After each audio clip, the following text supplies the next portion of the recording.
បាត់ទាឆាប់រហ័សនាំកូនទា3ក្បាលទៅក្នុងបឹងព្រោះនាងត្រូវតែបង្រៀនឲ្យកូនហោះបានមុនពេលរដូវរងាមកដល់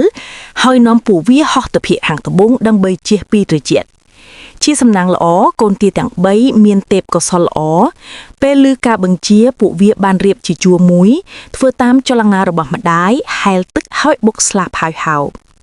បន្តិចក្រោយកូនទាទាំងនោះបានរៀនហោះឡើងដោយជោគជ័យក្រុមការណែនាំរបស់ម្ដាយទាពួកវាហោះលើមេឃម្ដងហើយម្ដងទៀតរហូតស្គាល់លទ្ធិការហោះយ៉ាងស្ទៀងជាប់តែស្រាប់តែទាទួយពណ៌ប្រផេះដែលជាអ្នកដឹកនាំមើលឃើញទន្ទ្រង់មួយកំពុងរៀបចំវាយលុកកូនតនិចមួយដោយចិត្តល្អវាបានហោះចុះទៅទប់មុខកញ្ជ្រង់ដើម្បីការពារកូនតនិចនោះកញ្ជ្រង់ឃើញសត្វទាជាមហូបមុខក្បាលក៏លោតវាយភ្លាមហើយខំបំបែកស្លាបទាទូចនោះប៉ុន្តែទោះបីរបួសធ្ងន់កូនទាប្រផេះមិនថយក្រោយទេវាបានប្រឹងហោះបង្លាចកញ្ជ្រង់ឲ្យឆ្ងាយពីកូនទាចុងក្រោយវាបានហោះទៅដល់កន្លែងមានដើមឫស្សីកណ្ដាលបឹងហើយដួលសន្លប់នៅលើថ្មមួយដោយសាររបួសធ្ងន់ពេកបន្ទាប់មកកូនតនិចពីរញាក់ផ្សេងទៀតដែលកំពុងហាត់ហោះបានសង្កេតឃើញថាបងប្រផេះបាត់ទៅក៏រត់ទៅប្រាប់ម្ដាយទាភ័យខ្លាចខ្លាំងក៏ហោះស្វែងរកជុំវិញបឹងរួចហោះចូលព្រៃហៅស្រែកស្វែងរកប៉ុន្តែមិនឮសំឡេងឆ្លើយវិញទេនៅលើដីមានតែស្លាបទាច្រើនប៉ុន្មានទ្រូសន្លប់ដែលបង្ហាញថាកូនទាប្រផេះប្រហែលជាបានប្រឈមគ្រោះម្ដាយទាភ័យខ្លាចនឹងគិតថាកូនប្រហែលជាត្រូវគេប៉ះពាល់នៅឈុនព្រៃពេលនោះក្រុមទាផ្សេងកំពុងរៀបជាទ្រង់ទ្រាយសម្រាប់ហោះទៅភៀតត្បូងម្ដាយទាមិនអាចរងចាំបានទេចុងក្រោយក៏ត្រូវទុកចោលការស្វែងរកយកកូនទាពីរផ្សេងទៀតហោះតាមក្រុមទៅនៅពេលនោះទាប្រផេះដែលសង្លប់ត្រូវខ្យល់នឹងភ្លៀងបាក់ធឺអាភ្ញាក់ឡើងវាមើលឃើញក្រុមទាខ្លួនឯងហោះឆ្ងាយទៅក៏ព្យាយាមហោះតាមប៉ុន្តែស្លាបខាងស្ដាំរងរបួសធ្ងន់មិនអាចហោះបានទេចុងក្រោយវាបានដួលម្ដងទៀតលើផ្ទៃទឹកហើយសន្លប់វិញមិនដឹងថាកន្លះថ្ងៃឬយប់ប៉ុន្មានទេពេលដែលព្រើលធ្រាក់ដាច់ហៀក្របដណ្ដាប់ព្រៃចង្មូលបាំងក៏ចាប់ដើមកកទាប្រផេះត្រជាក់ក្រឹនហើយរកអាហារមិនបានតែអាចជ្រមុជខ្លួននៅតំបន់ទឹកមិនទាន់កកដើម្បីរក្សាកម្ដៅនឹងជីវិតពេលនោះកូនតនិចដែលវាធ្លាប់ជួយបានមកចូលមើលទាប្រផេះ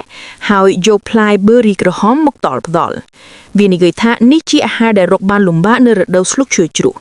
ទាប្រផេះស្លេបមួយមាត់ហើយញញើសដោយសេចក្តីសប្បាយនៅពេលស្ងៀមស្ងាត់នៃកញ្ជ្រង់អាក្រក់នោះក៏បង្ហាញខ្លួនម្ដងទៀត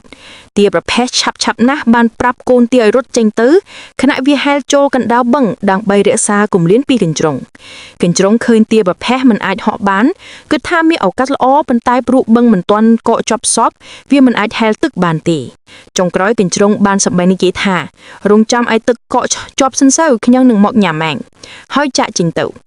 កូនតនិចកាន់តែព្រួយចិត្តនៅពេលយប់មកទោះបីព្រិលជប់ធ្លាក់ក៏ដោយតែខ្យល់ត្រជាក់កកកិច្ចកាន់តែខ្លាំងទីប្រភេទត្រូវឈរនៅលើទឹកកកដើម្បីជៀសការត្រជាក់ពេកនៅពេលឯវាកំពុងសង្កេតទឹកកកកញ្ជ្រង់បានប៉ះពាល់មកវិញយ៉ាងស្ងៀមស្ងាត់ទីប្រភេទភ័យស្ទើរមិនទាន់ដកដង្ហើមនៅពេលគ្រោះថ្នាក់នោះកូនតនិចមកទាន់ពេលដាក់ស្លាបមុខក្បាលខ្លួនឯងជាបាំងដោយយកព្រិលបបញ្ចេញកញ្ជ្រង់ដើម្បីទាញចិត្តវាឲ្យតាមខ្លួនទៅនៅពេលនោះបងប្រហិតរបស់វាក៏មកជួយដែរខណៈក្រុមតនិចផ្សេងទៀតបានយកទាប្រផេះចេញពីគ្រោះថ្នាក់កញ្ជ្រង់តាមកូនទាទាំងពីរចុងក្រោយខកចិត្តព្រោះមិនអាចចាប់បាននរណាទេបន្ទាប់មកក្រុមគ្រួសារកូនតនិចបានវាំទាប្រផេះទៅនៅផ្ទះរបស់ពួកវាដើម្បីឲ្យជូសូស្លាប់របួសនិងជួបជុំគ្នានៅរដូវរងាពេលឆ្លងកន្លែងមួយដែលជារូនក្រៅទាប្រផេះឃើញហុយខុយមិនហ៊ានហោះឡើយព្រោះនៅក្នុងចិត្តវាមានអារម្មណ៍ភ័យចំពោះការហោះកូនធនិចព្រួយចិត្តញ៉េះនៅលើដើមឈើខ្យងចាស់មួយឈ្មោះលោក Lander បានស្ដាប់សំឡេងក៏ហោះដោយចុះមកសួរ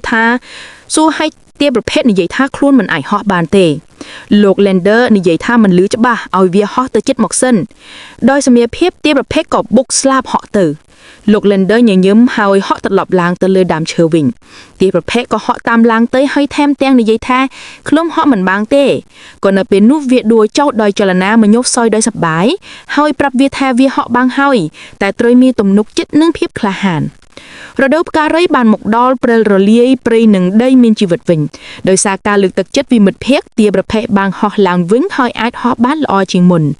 លោក Lander ដែលជាគ្រូបង្រៀនមានអារម្មណ៍រីករាយណាស់ព្រោះវាឃើញដូចជាច្បាប់ស្នាមនៃវ័យក្មេងរបស់ខ្លួនតែរឿងមិនទាន់ចាប់ទេកញ្ជ្រោងដែលឃ្លានក៏ចិនមករកស៊ីអាហារម្ដងទៀតវាសម្រេចចិត្តថានឹងចាប់ទាប្រភេទឲ្យបានប៉ុន្តែទាប្រភេទមិនសុំជំនួយពីនរណាទេវាបាននាំកញ្ជ្រោងទៅដល់ទន្លេដែលទឹកហូរឆក់ទាប្រភេទហោះលោតលើទឹកកកយ៉ាងស្ទើរតែអស្ចារ្យខណៈកញ្ជ្រោងមិនអាចហោះបានប៉ុន្តែក៏រត់ចាប់ប៉ុន្តែជាប់ខុសកន្លងហៅធ្រាចូលទឹកត្រជាក់ខ្លាំងចុងក្រោយវាបានទទួលសកម្មភាពដោយគួរមិត្តភ័ក្តិទាំងអស់សប្បាយចិត្តណាស់នៅពេលនោះក្រុមទាហោះពីភៀកត្បូងត្រឡប់មកវិញទាប្រភេទរីករាយហោះទៅរកគ្រួសារវាបន្ទាប់ពីពេលវេនៃការឆ្លាក់ឆែកឆ្លាយពួកគេទាំងអស់បានជួបជុំគ្នាវិញហើយដោយពោពេញទៅដោយសេចក្តីសុខ